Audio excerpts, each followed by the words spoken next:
नमस्कार दोस्तों, CSK news में आपका एक बार फिर से स्वागत है। समय हो चुका है देश दुनिया की फटाफट बड़ी खबरों को जानने का। पहले बड़ी अपडेट निकल के आ रही, बता दें पाकिस्तान और चीन की अब तो खैर नहीं, भारत तैयार हो गया है 70,000 करोड़ रुपए के हथियार का जखीरा खरीदने के लिए। और वहीं अगली बड़ी खबर निकल के आ रही, बता दें क्यों खास है अमेरिकी ड्रोन, जानेंगे विस्तार से। अब भारत भी खरीदने वाला है यूएस से ये बड़े ड्रोन को। जी हाँ, वहीं अगली बड़ी खबर निकल के आ रही, बता दें सऊदी ईरान समझौते का स्वागत करने उतरा है भारत। वहीं अगली बड़ी खबर निकल के आ रही है, मैं भारत को अमीर बनता देखा, बांग्लादेश भी हमसे आगे, पाक की बर्बादी पर बोले हैं इमरान। क्या कुछ सब जानेंगे विस्तार से, वही जानेंगे आखिर के बुलेटिन में। जी हाँ, बता दें यूक्रेन पुतिन की धमकी की बीच अब रूसी सैनिकों की हो रही है दुर्दशा। कुत्ते बिल्ली नोच नोच कर खा रहे हैं सौ को। जानेंगे सब कुछ विस्तार से, कैसे यूक्रेन और पुतिन की धमकी के बीच सैनिकों की ये दुर्दशा हो रही है, सब कुछ जानेंगे विस्तार से। लेकिन उससे पहले छोटा सा निवेदन, अगर आप हमारे चैनल पर नए हैं तो चैनल को कर लीजिएगा सब्सक्राइब और बेल आइकन जरूर दबाइएगा देश दुनिया की फटाफट बड़ी अपडेट को पाने के लिए।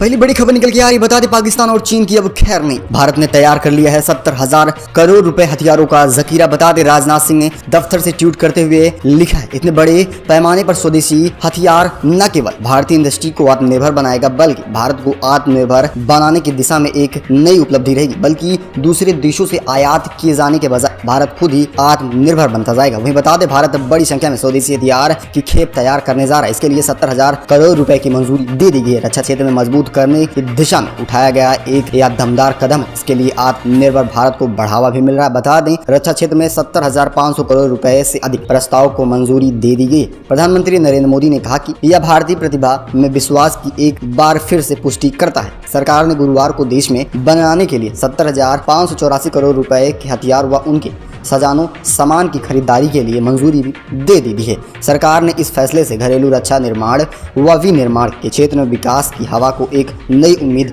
मिलती दिख रही है। जी हाँ, बता दें अब चीन और पाकिस्तान की कोई खैर नहीं रही, क्योंकि एक बार फिर भारत नई मजबूती के साथ 70,000 करोड़ रुपए के हथियार बनाने जा रहा है। और अब वह डट कर अपने सीमा की रक्षा करेगा और साथ में दुश्मनों की कोई खैर नहीं रखने वाला है, क्योंकि अब पाकिस्तान वैसे भी अपनी आर्थिक हालत से बदहाल हो चुका है और वह किसी भी तरह भारत से भिड़ने की कोशिश नहीं करने वाला। वहीं बता दें अगली बड़ी खबर निकल के आ रही, जी हाँ, बता दें क्यों खास है अमेरिकी ड्रोन जिसे रूसी जेट ने मार गिराया। जी हाँ, बता दें भारत भी खरीदने के लिए तैयार हो चुका है। जी हाँ, बड़ी खबर है, बता दें इस वक्त की निकल के आ रही है। रूस और अमेरिका के बीच हमेशा से तनातनी बनी रहती है। इस बीच बीते दिनों रूसी लड़ाकू विमान S-27 द्वारा अमेरिका के MQ-9 रिपल ड्रोन को काला सागर में टक्कर मारकर गिरा दी और रिपोर्ट के बाद दोनों देशों में और भी दरारें आ रही। हालांकि अमेरिका के आरोप को रूस ने सिर से नकार दिया है और कहा कि उसने कोई भी ड्रोन नहीं गिराया। रूस ने कहा कि यह ड्रोन खुद अपनी कमियों की वजह से गिरा है। जी हाँ, बता दें इस ड्रोन की इतनी चर्चाएं हो रही हैं कि अब इसे भारत भी खरीदने के लिए यूएस से प्रस्ताव जारी कर चुका है। जी हाँ, बता दें भारत MQ-9 रिपर ड्रोन को खरीदने की तैयारी में है। भारतीय सेना ने अमेरिकी रक्षा कंपनी जनरल एटॉमिक्स से $3 अरब में 30 ड्रोन खरीदने का प्रस्ताव भेजा है। इसको लेकर NSA अजीत ने अमेरिकी विदेश मंत्री एंटनी को वार्ता भी की है। बता दें इस ड्रोन ने भारत में आने के लिए चीन की नींद उड़ चुकी है। जी हाँ, बता दें जब से सुना है कि यह ड्रोन अब भारत के पास भी जाने वाला है, तब से पूरी तरह हमें चीन की नींद उड़ चुकी है। ऐसा इसलिए है क्योंकि यह LAC पर अधिक ऊंचाई वाले क्षेत्र पर तैनात होकर हमारी रक्षा करने वाला है। जी हाँ, बता दें इसकी बड़ी खूबियां हैं। दूसरे विमानों के विपरीत ड्रोन कई घंटों तक हवा में रहकर खुफिया जानकारी एकत्र कर सकता है। जी हाँ, बता दें LAC के साथ शानदार यह काम करेगा। बता दें यह अधिक ऊंचाई वाले इलाकों में तैनात होकर जमीन के साथ समुद्री इलाकों में भी निशाना बनाएगा अपने दुश्मनों पर। और अब आपको बता दें 5,000 फीट तक उड़ सकता है। जी हाँ, बड़ी है। वहीं इसकी क्षमता है 35 घंटे तक लगातार उड़ना। जी हाँ, बता दें यह एक बड़ा विमान साबित हो सकता है अगर यह भारत को मिल सकता है। वैसे भी 30 ड्रोन के लिए प्रस्ताव जारी हो चुका है। वहीं बता दें अगली बड़ी खबर निकल के आ रही है, बता दें सऊदी ईरान समझौते का भारत ने किया है स्वागत। चीन के सैन्य वार्ता पर MEA ने कही है ये बड़ी बात। सऊदी अरब और ईरान के बीच कूटनीतिक संबंध बहाल करने पर सहमति के बाद भारत ने इस फैसले का स्वागत किया है। जी हाँ, बता दें भारत ने गुरुवार को इसका स्वागत करते हुए कहा कि नई दिल्ली में हमेशा बातें होती रहती हैं, कूटनीतिक माध्यम से मतभेदों को सुलझाने की वकालत भारत ही करता है। बता दें ईरान और सऊदी अरब 7 साल से तनाव में घिरे हुए थे। पिछले शुक्रवार को राजनयिक संबंधों को बहाल करते हुए दूतावास में फिर से दोनों के लिए एक प्रेम सहमत पत्र को खोल दिया गया। दोनों देशों के समझौतों को लेकर चीन के मध्यस्थता भी बनती जा रही और इस बारे में पूछे जाने पर विदेश मंत्रालय के प्रवक्ता अमरिंदर बाची ने कहा है कि संवाददाताओं ने कहा कि हमने इस संबंध में सभी खबरें देखी। भारत के पश्चिम एशिया के भिन्न भिन्न देशों के साथ अच्छे संबंध है और हमारे साथ भी ऐसे गहरे संबंध अब बन सकते हैं। जी हाँ, बता दें अब सऊदी ईरान के साथ भी भारत के अच्छे संबंध बनने वाले हैं। जी हाँ, वही बता दें अगली बड़ी अपडेट निकल के आ रही है। मैं भारत को अमीर बनता देखा, बांग्लादेश को हमसे आगे देख रहा हूँ। पाक की बर्बादी पर बोले हैं इमरान खान, ये बड़ी बात। जी हाँ, बता दें पाकिस्तान में राजनीतिक उथल पुथल जारी। पूर्व प्रधानमंत्री इमरान खान गिरफ्तार होने की कगार पर पूरी तरह आ चुके हैं। वहाँ पीएम शहबाज शरीफ की सरकार की जमकर आलोचनाएं कर रहे हैं। उन्होंने पाकिस्तान के बिगड़ते हालात के लिए शहबाज सरकार को पूरी तरह दोषी ठहराया है। उन्होंने कहा, आखिरी हम कब तक आईएमएफ से मदद मांगते रहेंगे, हमारा एक पड़ोसी मुल्क भारत ही है। उन्होंने 1988 के बाद आईएमएफ से कभी भी मदद नहीं ली है। उन्होंने भारत और बांग्लादेश को पाकिस्तान से आगे बताया। इमरान खान ने गुरुवार को अपने समर्थकों को संबोधित करते हुए आरोप लगाया कि शहबाज शरीफ की सरकार उन्हें पुलिस की हिरासत में पकड़कर उन्हें मारना चाहती है। जी हाँ, बता दें ये बड़ा आरोप लगाया जा रहा है शहबाज सरकार पर। वहीं अपने देश की कमियों को उजागर करते हुए इमरान खान ने कहा, आखिर हम क्यों पीछे रह गए और दुनिया आगे कैसे चली जा रही। हिंदुस्तान हमारी आंखों के सामने आगे निकल रहा है। अपने 26 साल की राजनीतिक जीवन में मैंने ऐसा कभी नहीं देखा जिस तरह से भारत इस समय आगे बढ़ रहा है और जो पाकिस्तान की दुर्दशा होती जा रही है और इसकी पूरी जिम्मेदार वर्तमान पीएम है। जी हाँ, बता दें बड़ी अपडेट निकल के आ रही है। रिटायरमेंट की उम्र घटाने के लिए सड़कों पर उतरे हैं लोग, विरोध प्रदर्शन में पूरा पेरिस तहस नहस। जी हाँ, बड़ी खबर निकल के आ रही है। बता दें फ्रांस सरकार का अपना तर्क है कि पेंशन सिस्टम में सुधार होनी चाहिए। अब लोगों को कम से कम 43 साल तक काम करना होगा। जी हाँ, जो 20 सन 2027 तक लागू होने वाला है।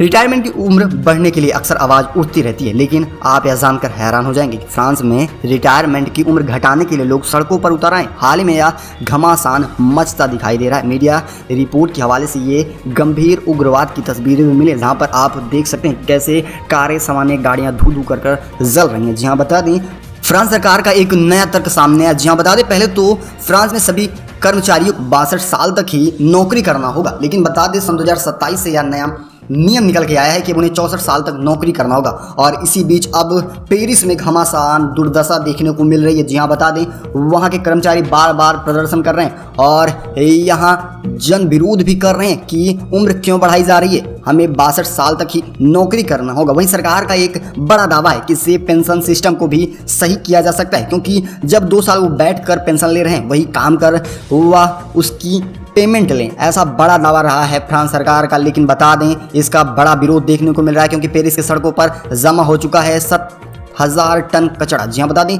7,000 टन से अधिक कचरा पेरिस की सड़कों पर जमा हो चुका है। वहीं बता दें सभी कर्मचारी अपने जॉब छोड़ चुके हैं, सफाई कर्मियों से लेकर वहां के अन्य सरकारी कर्मचारी इसीलिए जो जॉब छोड़ रहे हैं क्योंकि वहां की नौकरी की उम्र 64 साल कर दी जा रही है और जबकि उनकी मांग है कि इसे 62 साल ही रहने दिया जाए। वहीं बता दें अगली बड़ी अपडेट निकल के आ रही है। जी, अब हथियार लेकर यूक्रेन की जंग में उतरेगा नाटो, महायुद्ध का खतरा। जी हाँ, बता दें पोलैंड ने उकसाया। आपको जानकर हैरानी होगी कि अगली बार ऐसा कुछ जर्मनी के साथ भी हुआ था जब द्वितीय विश्व युद्ध की शुरुआत हुई थी। अब पोलैंड ने एक बार फिर से दस्तक दे दी है।